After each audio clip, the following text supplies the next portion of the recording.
बिस्मिल्लाहिर्रहमानिर्रहीम। अस्सलाम वालेकुम students, welcome to I com tutor. I am Zahid Ali. Student, आज की क्लास में हम multiple choice questions I com part 1 accounting के तमाम MCQs जो हमारे पास गिवन है उसे समझने जा रहे हैं। नॉर्मली स्टूडेंट्स जो होते हैं अपना जो भी कोर्स होता है उसे कंप्लीट करने की कोशिश करते हैं। फ़र्स्ट ऑफ़ ऑल कोर्स को कंप्लीट करने के बाद फिर वो MCQs की तरफ बढ़ते हैं, जबकि MCQs जो है ऑलमोस्ट हमारा 20% ऑफ एग्ज़ाम्स होता है। ठीक है, तो इससे हम हल्का ना लें और इसे समझने की कोशिश करेंगे। तो आइए स्टार्ट करते हैं आज की क्लास। जैसा कि हमारे पास स्क्रीन पे आपको नज़र आ रहा होगा, MCQs नंबर 1 जो है statement prepared by business to analyse financial position and financial performance of business और कॉल्ड।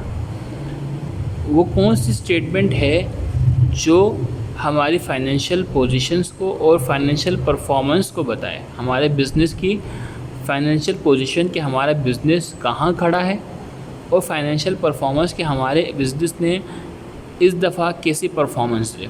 ठीक है, इन अगर दोनों चीज़ों को हमें पता करना है तो इसके लिए हमें कौन सी स्टेटमेंट की रिक्वायर्ड होगी। क्या बैंक स्टेटमेंट होगी? नहीं, बैंक स्टेटमेंट तो हमें सिर्फ बैंक की ट्रांजैक्शंस का बताएगा, बैंक की जो हमने लेन देन करी वो ट्रांजैक्शन बताएगा। बैंक रिकन्सिलिएशन स्टेटमेंट आपको पता होगा कि हम अपने पास कुछ रिकॉर्ड करते हैं, बैंक अपने कोई स्टेटमेंट देते हैं, हम उन दोनों का डिफरेंस लेते हैं कि आया ऐसा डिफरेंस क्यों आ रहा है। तो उसमें कोई हमारी बिज़नेस ट्रांजैक्शंस जो है ज़्यादा उसमें वाज़ेह नहीं होती, वो सिर्फ बैंक के ट्रांजैक्शंस होती हैं। फाइनेंशियल स्टेटमेंट या अब none of above, obviously financial statement हमारी बिज़नेस की जितनी भी जो भी फाइनेंशियल स्टेटमेंट होगी वो हमारा क्या फाइनेंशियल पोजीशन को भी बताएगा कि हमारा बिज़नेस कहाँ खड़ा है, और फाइनेंशियल परफॉर्मेंस को भी बताएगा कि हमारे बिज़नेस ने परफॉर्म कैसा किया है। जब भी वर्ड फाइनेंशियल पोजीशन का आएगा तो इट्स मीन्स बैलेंस शीट की बात हो रही है। फाइनेंशियल पोजीशन का आएगा तो मतलब बैलेंस शीट, और फाइनेंशियल परफॉर्मेंस का आएगा तो इनकम स्टेटमेंट। आपने ये चीज़ याद रखनी है, performance financial performance income statement और फाइनेंशियल पोजीशन बैलेंस शीट। ठीक है, MCQs नंबर 2 पे आते हैं। Which of the following statement shows profitability of a business. कौन सा स्टेटमेंट है जो हमारे बिज़नेस की मुनाफे को बताता है कि हमने इस दफ़ा कितना मुनाफा किया या कितना लॉस हुआ हमें। ठीक है, वो कौन सा स्टेटमेंट बताता है? बैंक स्टेटमेंट बताता है? नहीं, मैंने आपको बताया बैंक स्टेटमेंट क्या चीज़ बताता है। इनकम स्टेटमेंट बताता है, बैंक रिकन्सिलिएशन स्टेटमेंट बताता है, या ऑल ऑफ अबव। कौन सी स्टेटमेंट यहाँ बनाता है? ये दोनों स्टेटमेंट जो है वो बैंक से रिलेट करती है। ऑल ऑफ अबव तो हो नहीं सकता, इट्स मीन इनकम स्टेटमेंट जो है हमारा राइट आंसर है। इनकम स्टेटमेंट क्यों है यहाँ पे मैं आपको दिखाता हूँ। मेरे पास यहाँ पर उज़ैर एंड कंपनी की इनकम स्टेटमेंट है। ठीक है, और अगर हम नीचे जाएंगे तो नीचे आपको यहाँ पर नज़र आएगा सेल्स में से हमने कॉस्ट ऑफ गुड्स सोल्ड जो है लेस करी, उसके बाद हमारे पास आया ग्रॉस प्रॉफिट। ठीक है, ग्रॉस प्रॉफिट वो जिसमें अभी हमने ख़र्चे जो है लेस करने हैं, मतलब प्रॉफिटेबिलिटी हमारे यहाँ से बताता है कौन? Income statement. यहाँ से हमने भी ऑपरेटिंग एक्सपेंसेस को लेस करेंगे, फिर हमारे पास खालिश जो है हमारी इनकम आएगी। तो इट्स मीन प्रॉफिटेबिलिटी जो स्टेटमेंट जो हमारा बताता है वो कौन बताता है? Income statement. अब हम आते हैं थर्ड की तरफ। थर्ड में आ रहा है which of the following shows financial position of a business. देखिए, फाइनेंशियल पोजीशन का वर्ड आया, यहाँ पे भी इस्तेमाल हुआ था। फाइनेंशियल पोजीशन जो हमारे बताता है वो कौन? Balance sheet. बैलेंस शीट हमारे क्या आता है? फाइनेंशियल पोजीशन बताता है। अब balance sheet disclose the financial position of business.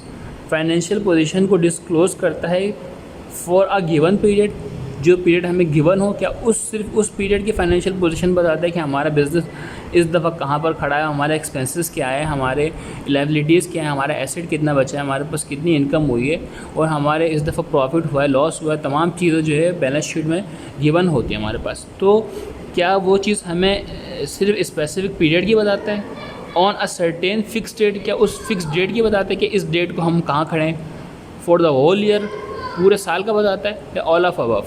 इन तीनों में से हमारा जो राइट ऑप्शन है वो है B, on a certain fix date.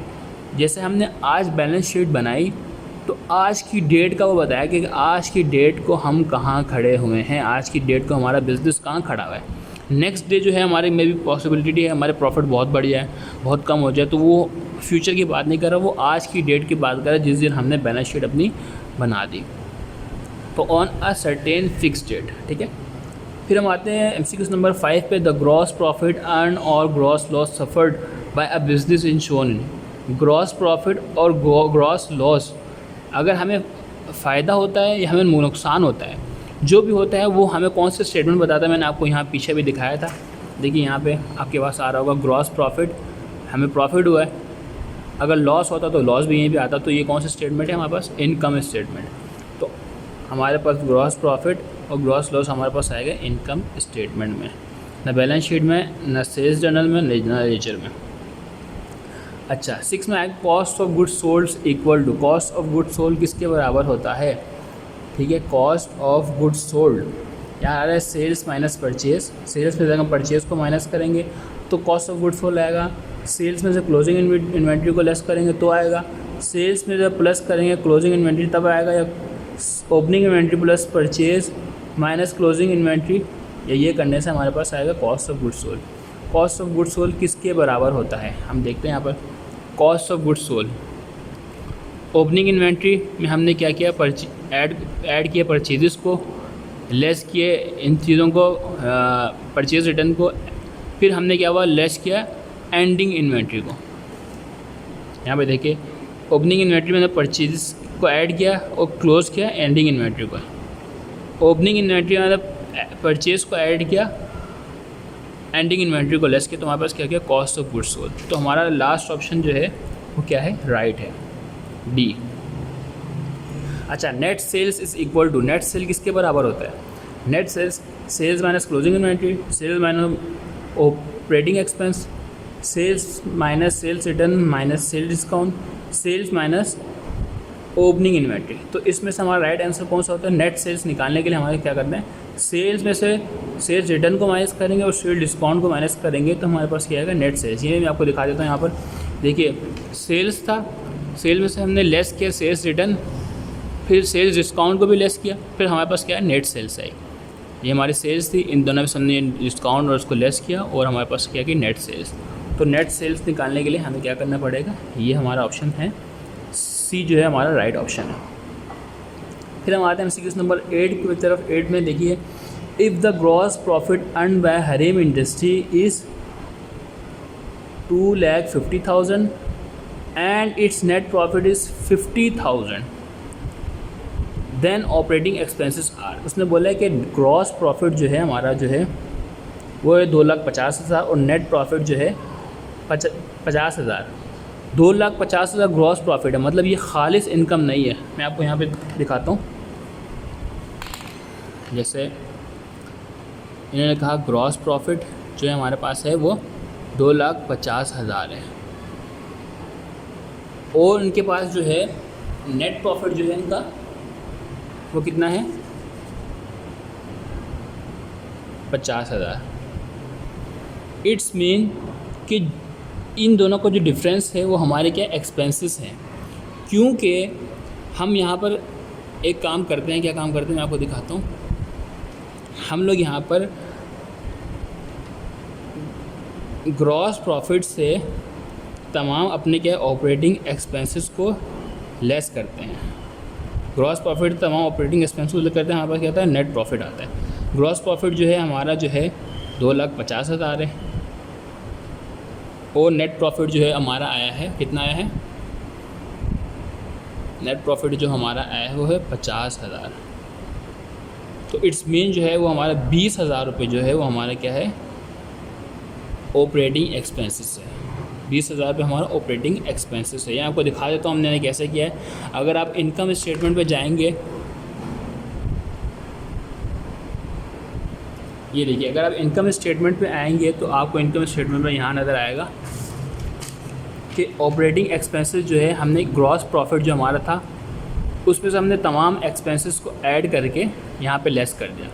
Gross profit में से ऑपरेटिंग एक्सपेंसेस को लेस किया तो हमारे पास आया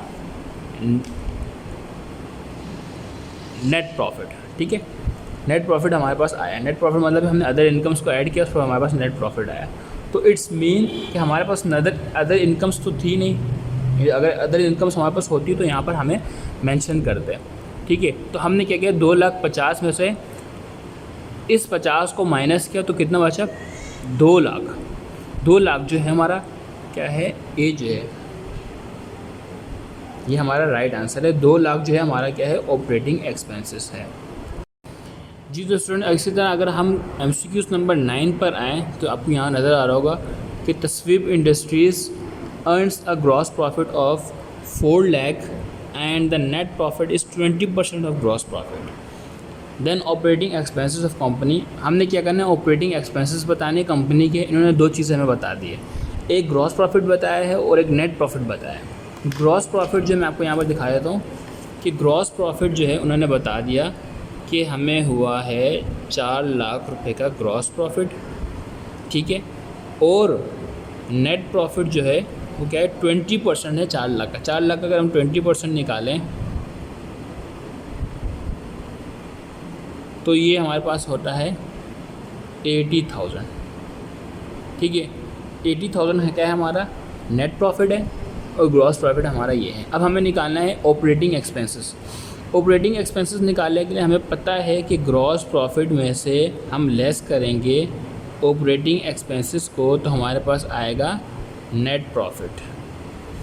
ग्रॉस प्रॉफिट हमारा क्या है, 4 लाख। ऑपरेटिंग एक्सपेंसेस हमें निकालना है, इसको हम नहीं छोड़ देते। और नेट प्रॉफिट हमारे पास कितना है, 80,000। ऑब्वियसली इसमें से हमें कुछ माइनस करेंगे तो हमारे पास ये बचा है, तो हमें ये पता होगा कि ये हम इसमें से अगर इसको माइनस कर दे तो जो बच जाएगा वो हमारा यहाँ पर क्या होगा, ऑपरेटिंग एक्सपेंस। 3,20,000 जो है हमारा क्या है, ऑपरेटिंग एक्सपेंसेस है, ठीक है। तो हमारा जो यहाँ पर राइट आंसर जो होगा वो कितना होगा, 3,20,000, आंसर नंबर बी, ठीक है। इसी तरह हम क्वेश्चन नंबर MCQs नंबर 10 पे आए। Operating expenses of Hasan company are 1 lakh while net profit earn is 1,50,000। Then gross profit earn by company is, gross profit अब हमें बताना है।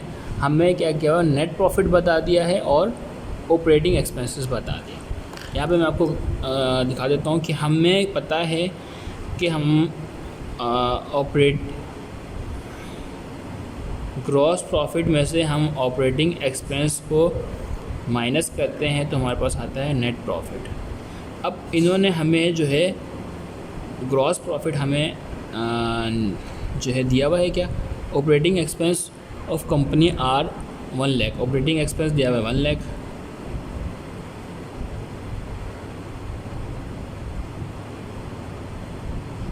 ठीक है। ऑपरेटिंग एक्सपेंस 1 लाख हमें दिया हुआ है और हमें क्या दिया हुआ है, नेट प्रॉफिट दिया हुआ है हमें 1,50,000। अब हमें बताना है कि ग्रॉस प्रॉफिट हमारा कितना होगा। यहाँ पर हम कौन सी चीज़ लिखेंगे तो हमारा 1,50,000, अगर मैं इन दोनों को प्लस कर देता हूँ तो ये होता है 2,50,000। मतलब 2,50,000 मैंने 1 लाख निकाला तो 1,50,000 हमारे पास आ गया। तो ग्रॉस प्रॉफिट हमारा कितना हो रहा है, 2,50,000। यहाँ पर देखिए 2,50,000 मतलब आंसर नंबर सी। अगर आप इनकम स्टेटमेंट में जाएंगे तो इनकम स्टेटमेंट में आपको वाज़ेह तौर पर नज़र आएगा कि हम ग्रॉस प्रॉफिट में से ऑपरेटिंग एक्सपेंसेस को निकालते हैं तो हमारे पास क्या आता है, नेट प्रॉफिट। तो हमने उसी रूल्स को, उसी जो सीक्वेंस को फॉलो किया है, तो उससे हमने क्या करा है, MCQs को यहाँ पर सॉल्व किया है। यहाँ पर मुख्तलिफ MCQs आपको नज़र आ रहे होंगे, मैं यहाँ पर आपके साथ शेयर कर दूँगा। MCQs जो हैं ये हमारे पास कुछ MCQs हैं, तो इससे मैं क्योंकि वीडियो बहुत लंबी हो जाएगी, मैं आपके सामने एज ए स्क्रीनशॉट के तौर पर मैं आपके सामने रख दूंगा। आप इस MCQs को सॉल्व करें। कोई इश्यूज़ आते हैं आपको समझ नहीं आता तो आप कमेंट सेक्शन में MCQs जो पॉइंट्स इसको मेंशन करें, इंशाल्लाह कमेंट सेक्शन में आपकी ये हेल्प करने की कोशिश करूँगा। तो आज के हम वीडियोज़ को यहीं पर एंड करते हैं और thank you very much, keep watching.